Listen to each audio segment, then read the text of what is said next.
When I was very young, I lost my mom to a sudden heart attack. It was just an ordinary day, or at least that's what it seemed like at the time. I was in the kitchen with my mother, and she was doing something in there, cooking, cleaning, or humming to herself while preparing meals for our family. I can't recall what I was doing at that moment. Maybe playing with some toys or chatting with her about something.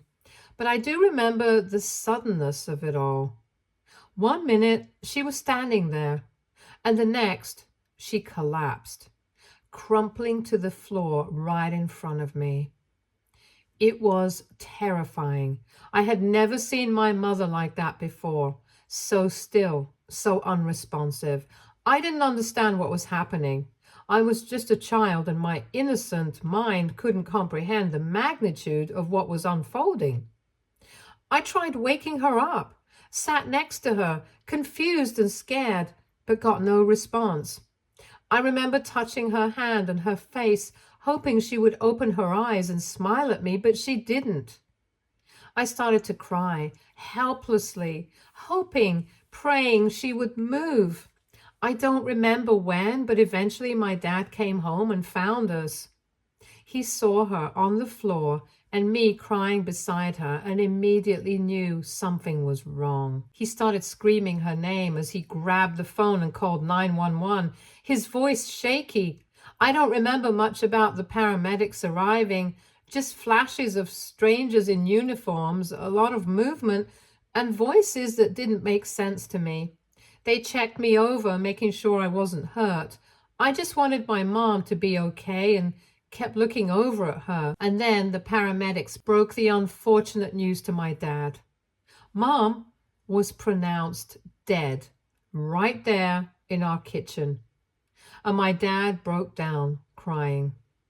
My family was not the same after my mom passed away.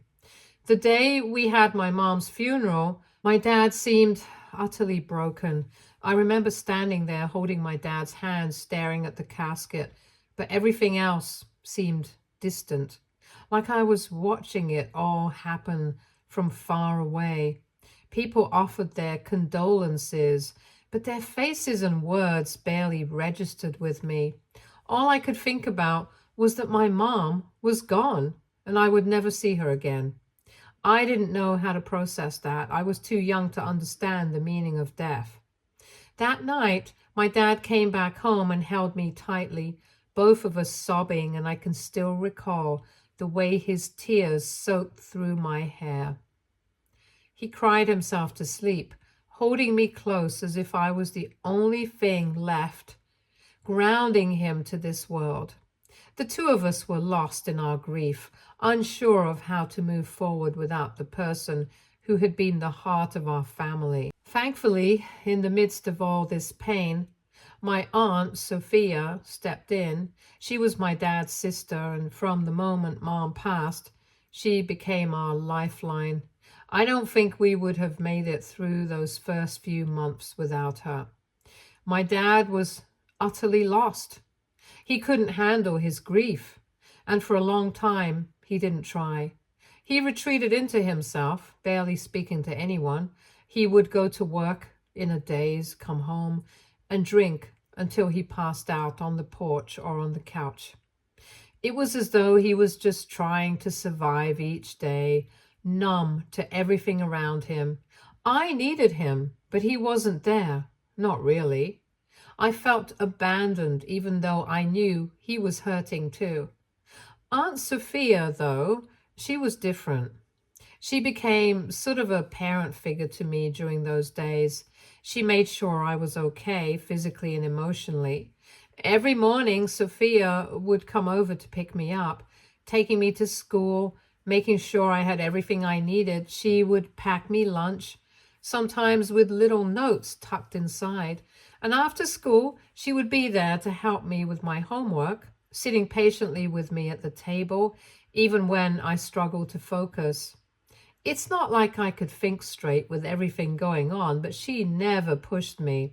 She just supported me. When I needed to talk, she would listen, and when I didn't, she would just sit with me in silence.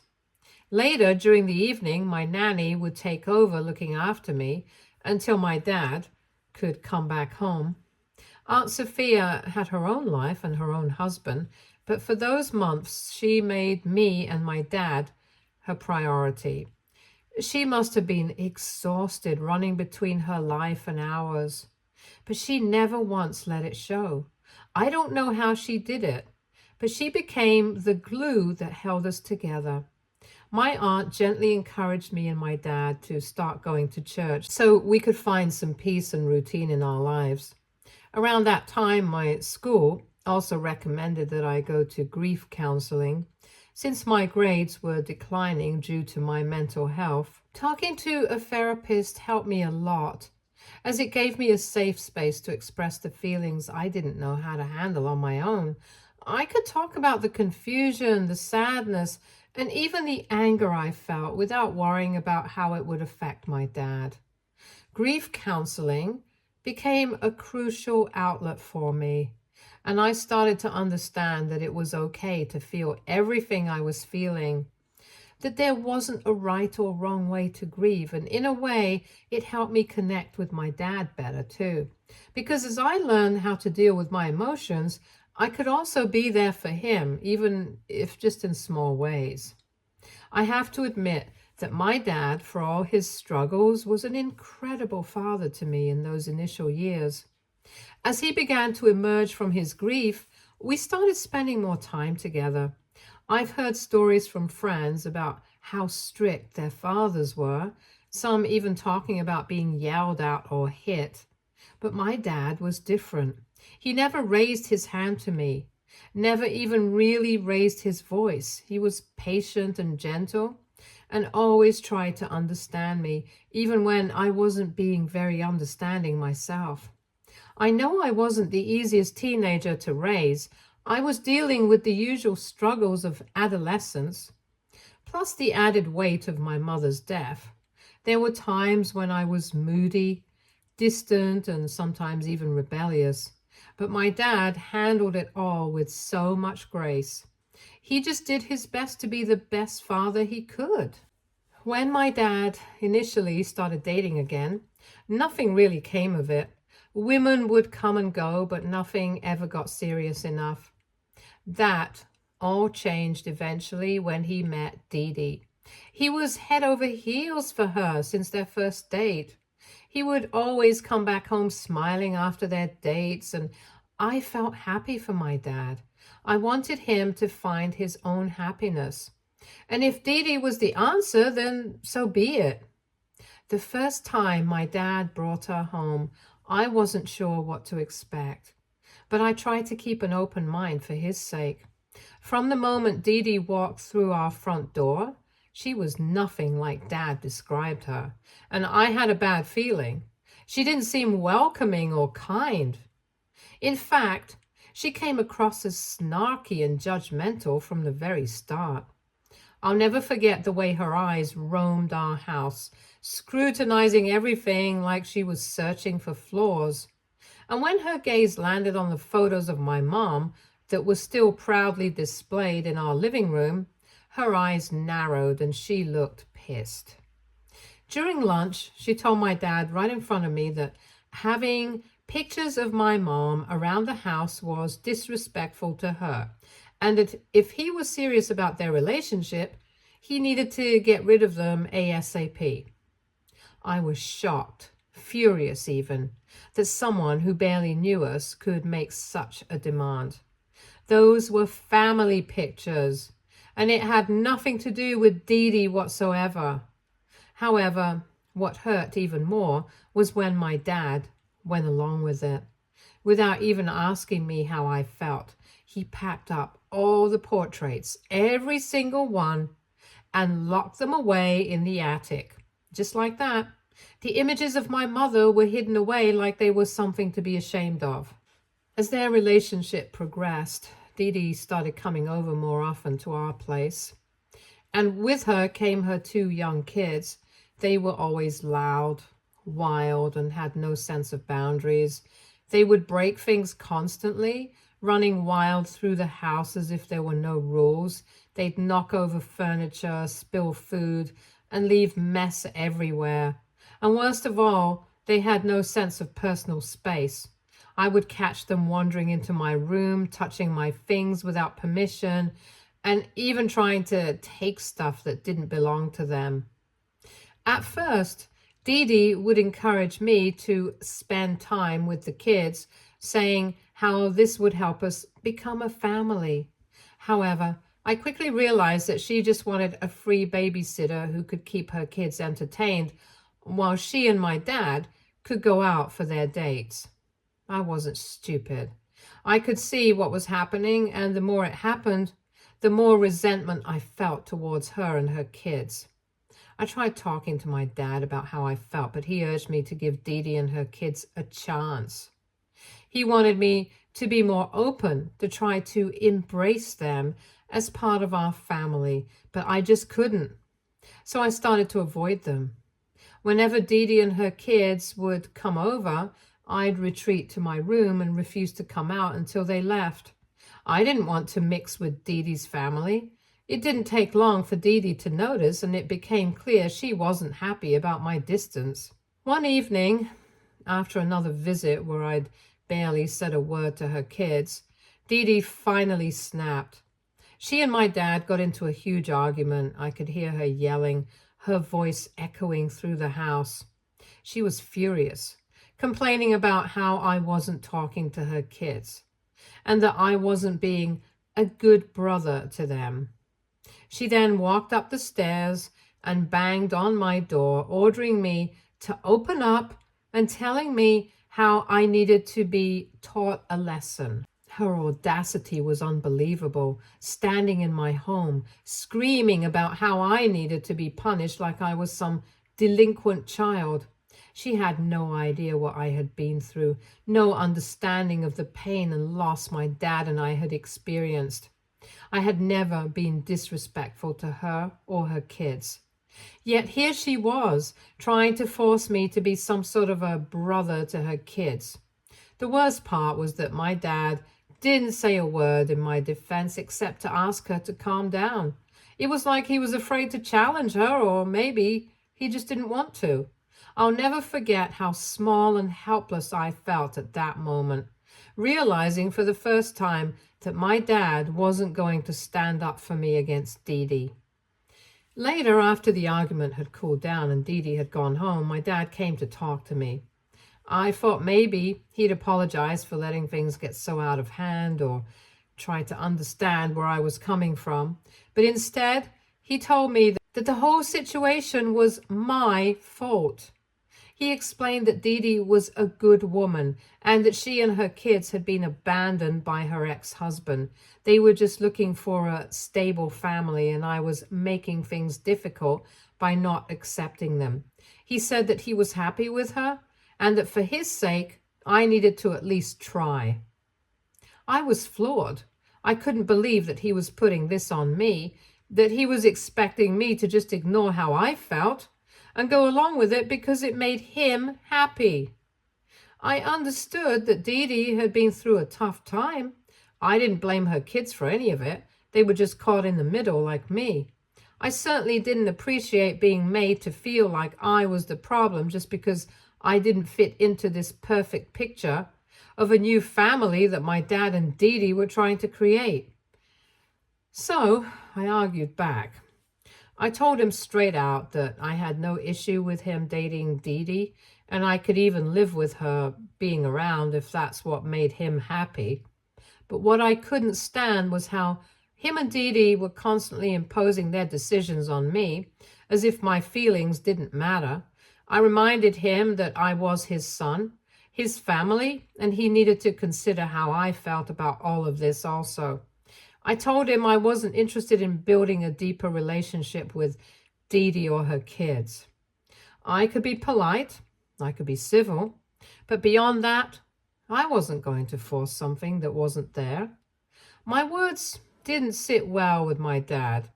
I could see the disappointment in his eyes. He didn't say much after that, but the very next week, he forced me to attend a family counseling session with him and Dede out of nowhere. My heart sank the moment I realized I was being dragged into a situation where they both wanted to gang up on me under the guise of working things out. From the moment the session started, it was clear Dede had an agenda. She kept talking about how she just wanted herself and her kids to be accepted, and how I was the one standing in her way. It was like she had this rehearsed script, repeating over and over again how I was the obstacle to this perfect new family they were trying to create.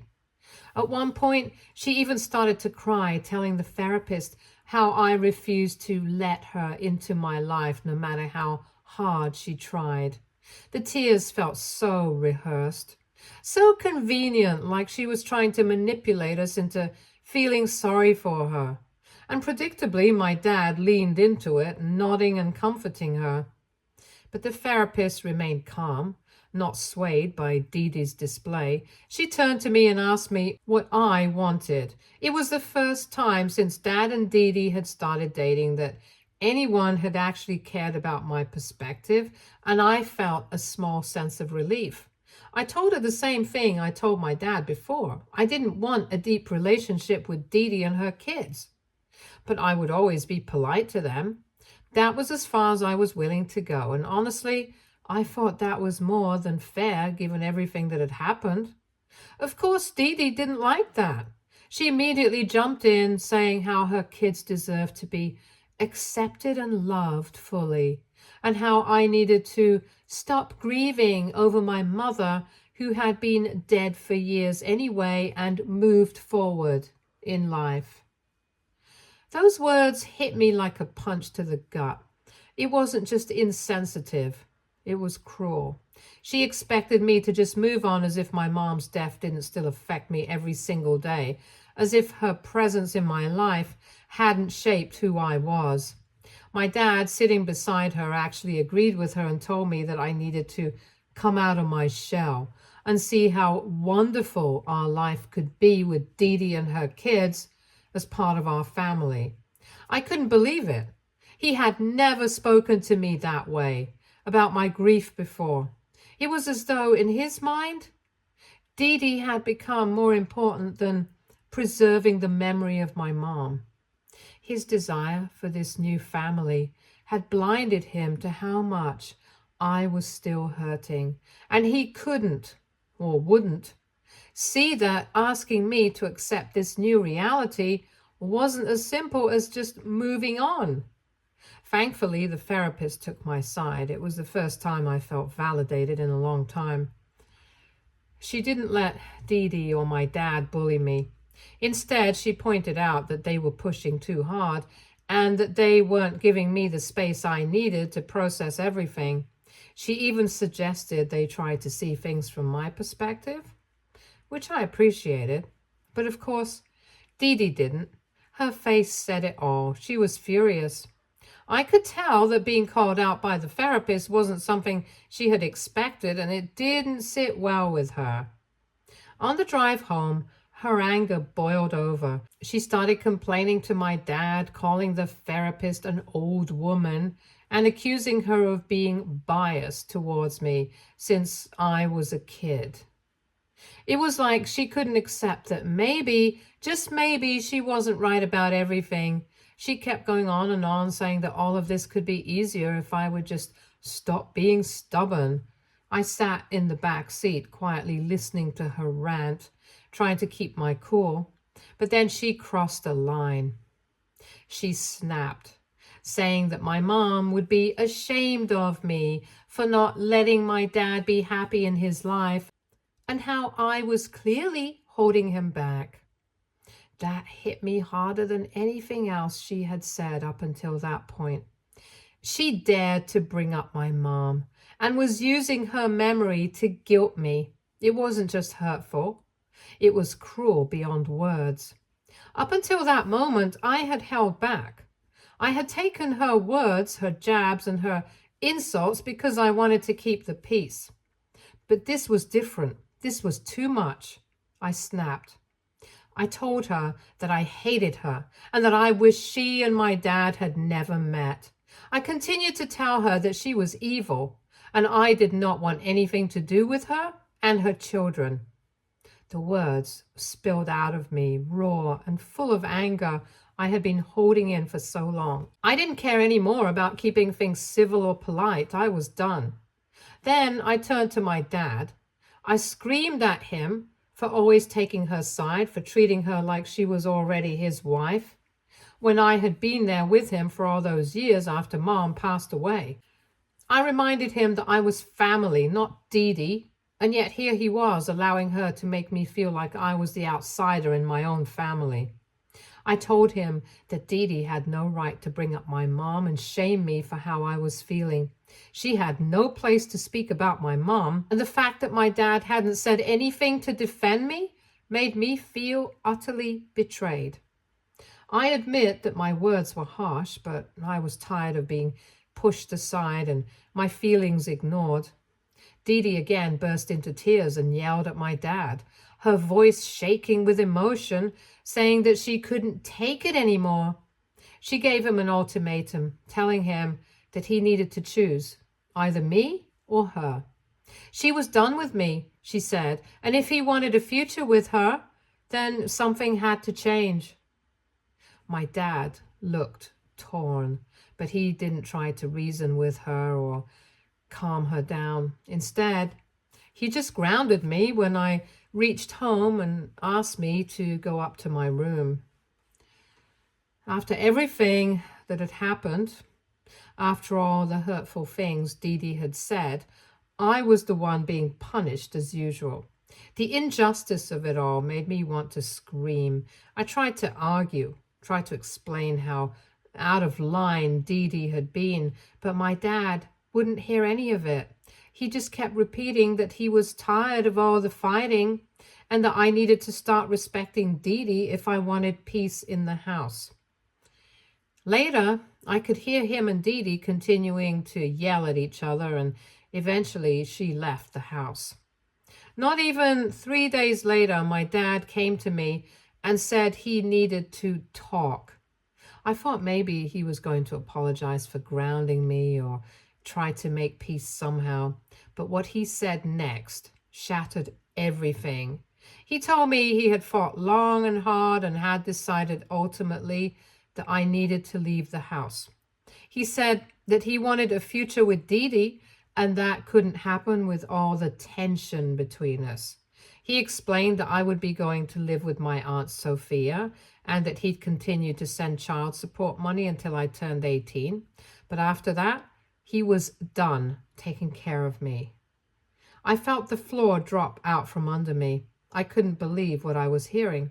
My own father was choosing a woman over me. He was sending me away, his own flesh and blood, for the sake of his relationship with her. Aunt Sophia came to pick me up later that week, and when she arrived, she was fuming.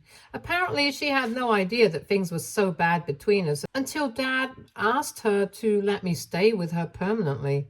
She stormed into the house and immediately started arguing with my dad. They had a full-blown screaming match in the hallway. She laid into him, telling him that by making this decision, he was destroying our relationship forever. She warned him that kicking me out like this would have lasting consequences, not just for me, but for him too. But my dad wouldn't back down. He kept repeating that he deserved to be happy, like that was all that mattered. I stood there sobbing, feeling like my whole world was crumbling around me. Aunt Sophia eventually grabbed my bags, gave my dad one last disgusted look, and led me out of the house. I didn't want to leave. As much as I was angry and hurt, I didn't want to believe that this was really happening. But it was. My dad was letting me go. He had chosen Dede and her kids over me, and there was no going back. I cried the entire way to Aunt Sophia's house. It felt like I had lost one more parent all over again. The pain was unbearable. No matter how much Aunt Sophia tried to comfort me, nothing could take away the feeling of betrayal that was sinking deeper into my chest. I had never felt so alone. These past 7 months have been some of the hardest in my life. I've had to learn how to come to terms with my dad's decision. But the truth is, I'm still grieving. Meanwhile, my dad has wasted no time moving on. According to Aunt Sophia and my cousins, Dede and her kids moved into the house soon after I left. I try not to think about it too much, but it's hard not to imagine Dede's kids running around in the same place where I grew up, where all of my mom's memories once lived. It stings to think about this, but I guess my dad got the happy family life he always wanted. Just yesterday, Aunt Sophia received a wedding invitation from my dad and Dede. The shock hit me all over again. We didn't even know they were engaged. I hadn't spoken to my dad in months, and to suddenly hear that they were getting married after kicking me out of the house felt like another punch to the gut. Aunt Sophia was furious when she saw the invitation. She immediately called my dad, absolutely livid that he would have the audacity to send it, knowing full well what he had done to me. She told him that he was cruel for trying to rub his happiness in my face after everything he put me through. But my dad argued that he needs me to attend the wedding, at least for appearance's sake, so people don't question him about my whereabouts. He had the nerve to say that my presence at the wedding was mandatory so that people wouldn't raise questions about him and his new wife. I am appalled. The fact that he has the audacity to not even apologize, yet expects me to save his face in front of family and friends, makes me sick to my stomach. It is like I'm not even his son anymore, just a prop to make his new life look picture perfect. AITA, if I don't attend my dad's wedding? Update 1. My aunt and I have been seeing all of your positive comments coming in. Some of you have been so incredibly kind to me and even reached out to me in the DMs to ask if I need any financial help.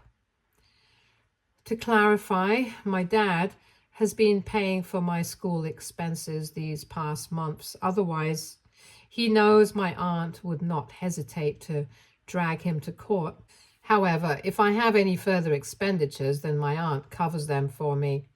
I am genuinely grateful to have someone like her on my side. Otherwise, I don't know where I would have ended up.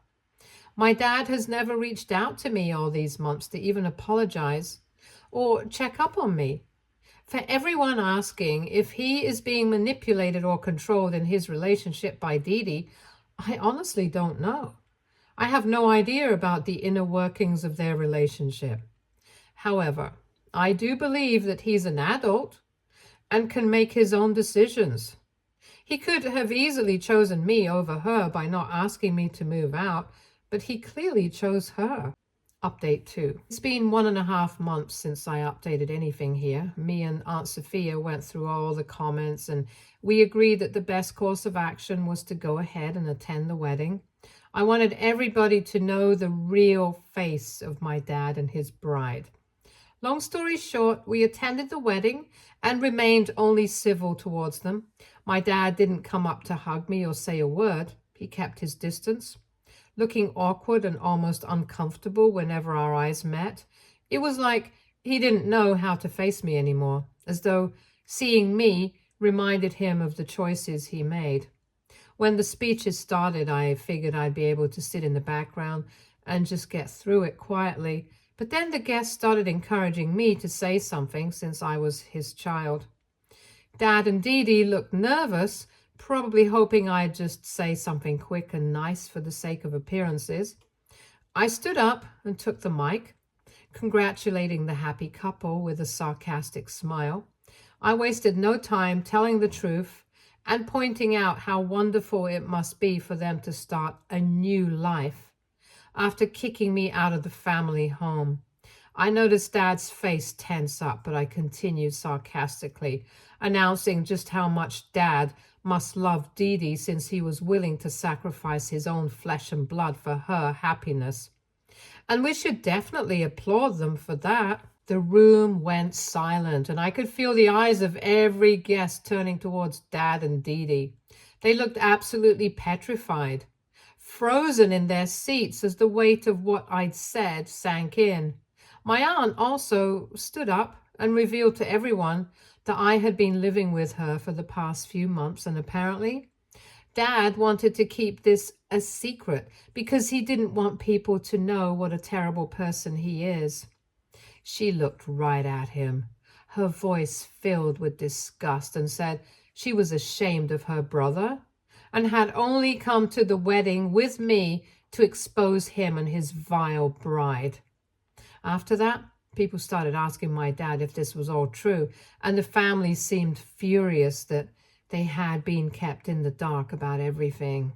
Since our work there was done, Aunt Sophia led me out of the venue before things could turn nasty. Since the wedding, I swear I have felt such an overwhelming sense of relief, like a huge weight has been lifted off my chest. Finally, the truth is out in the open. My dad, who has tried so hard to hide his actions, will now forever be branded as a terrible parent. Update 3. Dad and Dede did try to reach out to me and Aunt Sophia after the wedding, probably due to the public criticism they faced, but we ignored them just as they had been ignoring me all these months.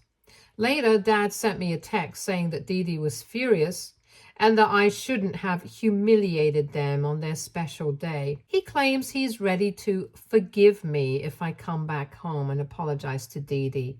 He even said he would allow me to move back in and that things could go back to normal. I replied that I was done with him this time. I told him that he and Dede deserve each other, since they are both so terrible. I made it clear that I was never going back to him. I am going to be 18 soon, and I know my aunt has my back. I'm also determined to work hard all my life and ensure that I never have to ask my dad for a penny. No amount of apology from him can ever fix what he has broken. Stay tuned for more stories from Argo Relationships.